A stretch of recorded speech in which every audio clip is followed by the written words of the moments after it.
Hello friends, स्वागत है आपका अपने यूट्यूब चैनल पर जिसका नाम है स्पेशल विद बैचलर। दोस्तों, स्पेशल एजुकेशन से जुड़ी किसी भी जानकारी को बिल्कुल ऑथेंटिक वे में आप सभी तक पहुंचाया जाता है।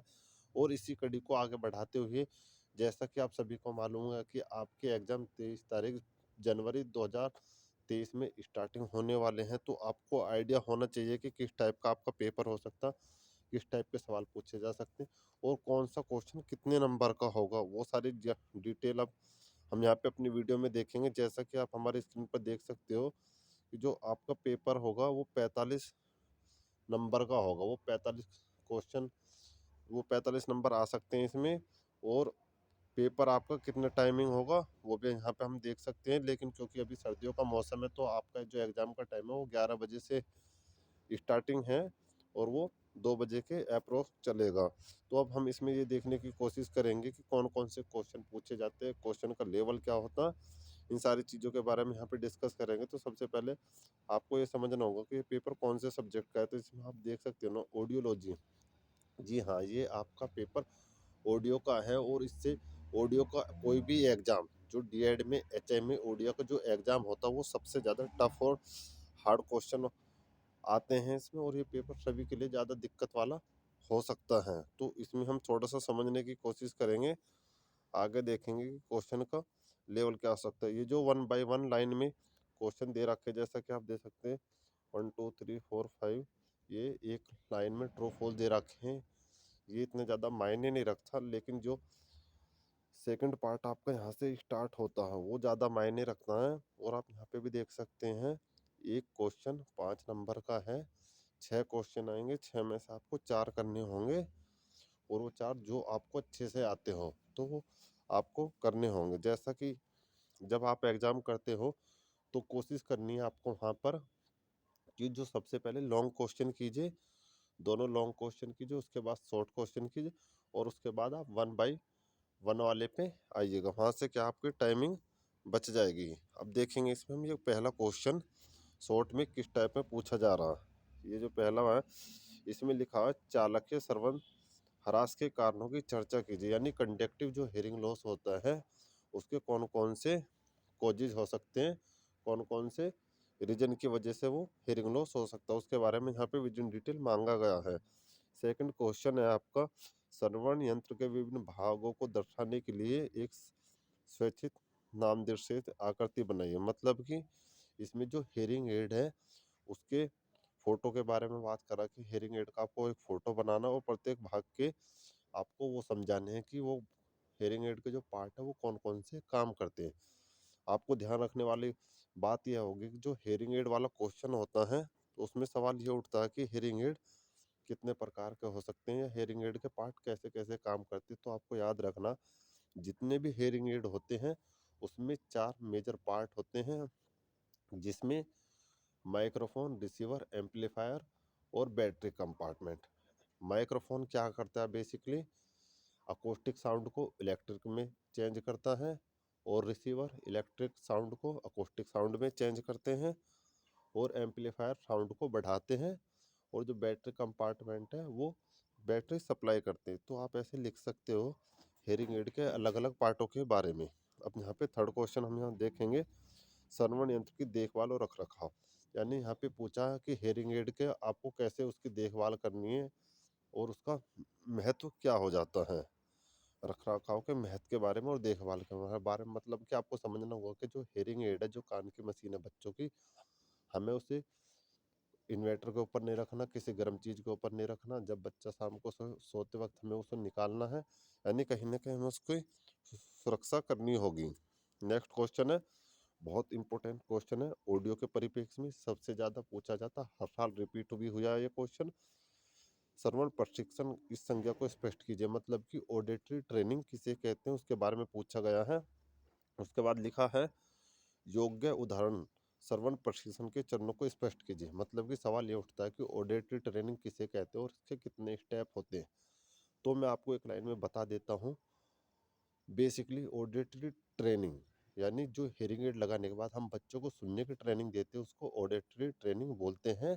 और इसके 4 भाग होते हैं। पहला है जागरूक, दूसरा है विभेदीकरण, तीसरा है पहचान करना और चौथा है बोध। अभी हम इनको स्कूल में इंग्लिश में देखेंगे। पहला है अवेयरनेस, दूसरा है डिस्क्रिमिनेशन, तीसरा आइडेंटिफाई और चौथा है कॉम्प्रिहेंशन। तो जो पहला है जागरूक, अवेयरनेस, उसमें हम बच्चों को सिर्फ ये बताते हैं कि एनवायरनमेंट में साउंड है, क्योंकि बच्चे ने पहले कभी साउंड नहीं सुनी। तो बेसिकली हम उसे यही बताने की कोशिश करते हैं कि एनवायरनमेंट में साउंड है। जो सेकंड पॉइंट है, उसमें हम हमारा वो पॉइंट है विभेदीकरण, जिसको बोलते हैं हम डिस्क्रिमिनेशन। इसमें हम बच्चों को दो साउंड के बीच में अंतर करना सिखाते हैं कि कौन सी साउंड किस चीज़ के, दो एक सी साउंड हो सकती है ढोलक और ड्रम की। तो उसमें हम पूछते हैं कि ये कौन सी साउंड किस चीज़ की है। जो तीसरा पॉइंट है आइडेंटिफाई करना, यानी पहचान करना। फिर हम उस साउंड के बारे में जब अंतर करना सिखा देते हैं तो फिर उससे पूछते हैं कि ये साउंड किस चीज़ की है। एक साउंड देते हैं और उसके बारे में पूछते हैं। और लास्ट वाला पॉइंट है कॉम्प्रिहेंशन, मतलब कि बोध, मतलब कि बच्चों को कौन से साउंड के प्रति क्या रिस्पॉन्स करना। जैसा कि आप सभी को पता है कि बच्चा रूम के अंदर है और अगर डोर बेल बजती है तो जाहिर सी बात है बच्चे को दरवाज़ा खोलना चाहिए, या फ़ोन की रिंग बजती है तो इसका मतलब है कि बच्चों को ये समझ होनी चाहिए कि बच्चे को फ़ोन उठाना चाहिए। या बच्चा सड़क सड़क पे जा रहा, पीछे से कोई गाड़ी हॉर्न दे रही है तो इसका मतलब बच्चों को साइड होना चाहिए।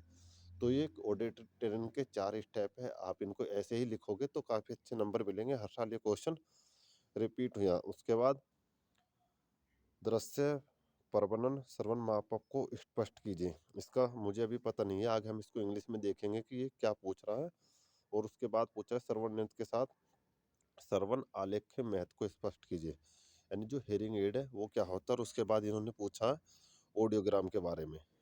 तो हेयरिंग एड बेसिकली सुनने वाली मशीन है, और ऑडियोग्राम क्या है, जिसमें हम बच्चे का जो सुनने का लेवल क्या है उसको हम उसमें लिखते हैं या ऐड करते हैं। अब जो आपका थर्ड पार्ट है, जहाँ पे आप देख सकते हो 10 नंबर के 2 क्वेश्चन पूछे जाते हैं। 4 क्वेश्चन आते हैं इसमें, आपको 10-10 नंबर के 2 क्वेश्चन करने होते हैं। जो क्वेश्चन आपको आता है उसे बहुत स्पीड के साथ हमें यहाँ पे करना पड़ेगा। पहला क्वेश्चन है कक्षा ध्वनि संवर्धक, यानी ग्रुप हेयरिंग एड के बारे में यहाँ पे पूछा गया कि ग्रुप हेयरिंग एड क्या होता है। विभिन्न प्रकार के कक्षा ध्वनि संवर्धक यंत्रों को उनके फायदे और मर्यादाओं के साथ स्पष्ट कीजिए, यानी जो क्लास ग्रुप हेयरिंग एड है उसके कौन कौन से बेनिफिट हो सकते हैं और उनके मर्यादा, मतलब कि वो किस लेवल तक काम कर सकते हैं। तो बेसिकली आपको पता होना चाहिए हेयरिंग एड के 2 type, classification of hearing aid. अगर हम हेयरिंग एड का वो करते हैं, वर्गीकरण करते हैं, तो वो 2 तरीके से हो सकता है, व्यक्तिगत और ग्रुप वाला, यानी इंडिविजुअल हेयरिंग एड और ग्रुप हेयरिंग एड। तो इंडिविजुअल में बीटी आता है हमारा, पॉकेट हेयरिंग एड होता है, in the canal in the year hearing aid होता है, और चश्मे वाला हेयरिंग एड होता है। और जो ग्रुप वाला होता है उसमें 4 तरीके के होते हैं, hardware system, infrared, loop induction और एफएम सिस्टम।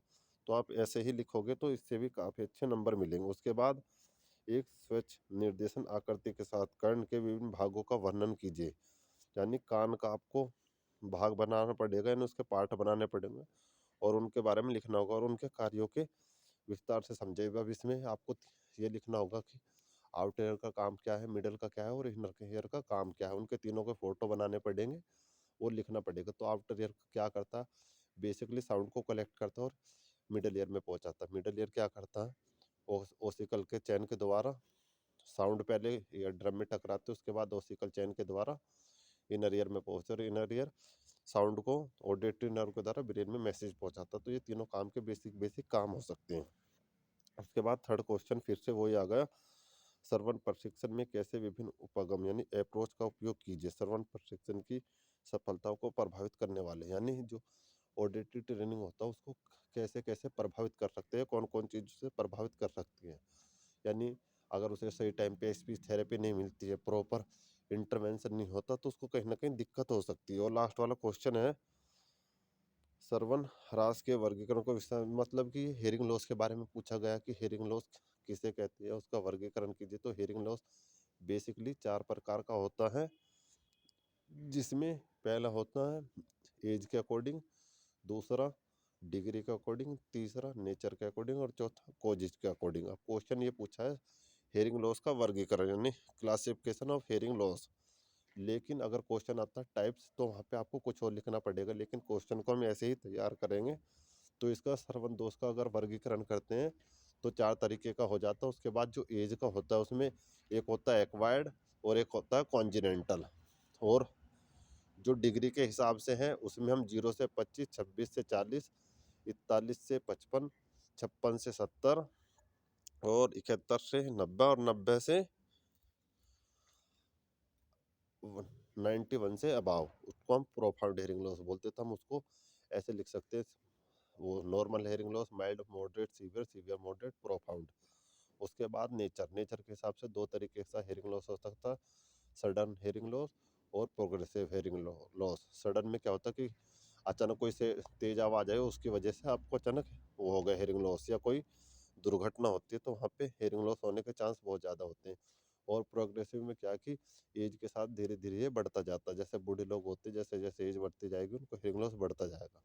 और जो सब लास्ट वाला है कोजिज के अकॉर्डिंग हेयरिंग लॉस क्या है, तो सबसे ज़्यादा इम्पोर्टेंट है। तो उसमें हम ये लिखेंगे कि conductive hearing loss, sensory, mix, centre और फंक्शनल। अब जो कंडक्टिव हेयरिंग लॉस होता है बेसिकली वो क्या होता है, तो आउटर ईयर और मिडल ईयर में कोई भी प्रॉब्लम होती है तो कंडक्टिव हेयरिंग लॉस होता है। सेंसर हेयरिंग लॉस उसे बोलते हैं अगर इनर ईयर में कुछ प्रॉब्लम होती है तो sensor hearing loss. Mix hearing loss में मतलब तीनों कानों में कहीं पे भी प्रॉब्लम हो सकती है, उसे मिक्स हेयरिंग लॉस बोलेंगे। और सेंटर हेयरिंग लॉस में जो इनर ईयर होता है उसमें कोई पार्ट जो है वो उसका डेवलपमेंट ही नहीं हो पाया, मतलब कि जो ऑर्गन है उसका डेवलपमेंट ही नहीं हो पाया, यानी कोई शरीर का जो मिडल ईयर है वो इनर ईयर है उसमें कोई पार्ट डेवलप ही नहीं हो पाता। और लास्ट वाला है फंक्शनल हेयरिंग लॉस, ये सबसे ज़्यादा पूछा जाता है, याद भी रखने योग्य है। इसमें किसी व्यक्ति को हेयरिंग लॉस नहीं होता लेकिन वो डिसेबिलिटी सर्टिफिकेट बनवाने के चक्कर में झूठ मूठ का एक्टिंग करता है कि उसको हेयरिंग लॉस है, उसको आवाज़ सुनाई नहीं दे रही, तो वहाँ से वो सर्टिफिकेट बनाने को कोशिश करता। तो ये बेसिकली मैंने आपको पूरा बता दिया। अब हम इसी चीज़ को इंग्लिश में देखेंगे कि यहाँ पे, सॉरी पीछे क्वेश्चन छूट गया होगा इसमें, इस वाले पेपर को भी हम देखते हैं, यहाँ पे समझने की कोशिश करेंगे और अच्छे से। ये वाला आपका जो पहला क्वेश्चन है, process of hearing in human, यानी सुनने की प्रक्रिया कैसी है मनुष्य की, तो आप लिखोगे जो मनुष्य की सुनने की प्रक्रिया उसमें क्या होता है, एनवायरमेंट की साउंड आउटर ईयर के द्वारा टकराकर मिडल कान की जो नलिका है उसके थ्रू मिडल ईयर में पहुंचते, मिडल ईयर में एयर ड्रम होता है उससे टकराकर उसके बाद मिडल ईयर के दूसरी तरफ तीन हड्डी होती है, स्टेपिस, सिनकस और मीलियस, उनसे टकराने के बाद वो कोकलिया में जाती है और कोकलिया में पानी भरा होता है, द्रव्य भरा होता है जिसको फ्लूइड बोलते हैं, और उसका नाम एंडोलिम और पैरालिम्फ होता है, उसमें वाइब्रेशन होते हैं और वाइब्रेशन के बाद ऑडिटरी नर्व के द्वारा ब्रेन में मैसेज आता है, तो ये सुनने का प्रोसेस हो जाएगा।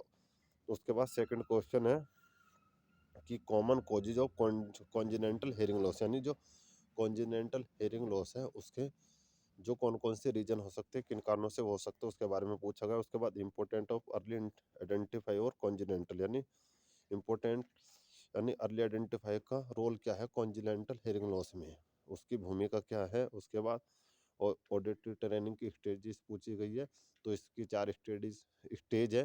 पहली है अवेयरनेस, दूसरी डिस्क्रिमिनेशन, तीसरी आइडेंटिफाई, चौथी कॉम्प्रिहेंशन। उसके बाद चाइल्ड रिलेटेड फैक्टर, ये इतना मुझे आइडिया नहीं है। और लास्ट वाला है ऑडियोग्राम के बारे में आपको लिखना पड़ेगा कि ऑडियोग्राम कैसे काम करता है। बेसिकली ये वही क्वेश्चन है जो पीछे डिस्कस किया था, यहाँ से आप इंग्लिश में देख सकते हैं। ये ऑडिटरी ट्रेनिंग क्या होता है इसके बारे में लिखना होगा, हेयरिंग एड क्या उसके बारे में लिखना होगा, कौन कौन से पार्ट है, कौन कौन से काम करते हैं। उसके बाद कॉन्जिनेंटल हेयरिंग लॉस को कौन कौन से तरीके से प्रभावित किया जा सकता है या कौन कौन से कारण प्रभावित करते हैं। और उसके बाद describe of latest 5 common causes of sensory neural hearing loss, यानी सेंसरी हेयरिंग लॉस के कौन कौन से 4 कॉमन कारण हो सकते हैं उसके बारे में यहाँ डिटेल दिया गया। अगर इसमें अगर कोई भी आपको डाउट हो इस पेपर से रिलेटेड तो आप कमेंट बॉक्स में बता सकते हैं। जय हिंद, धन्यवाद।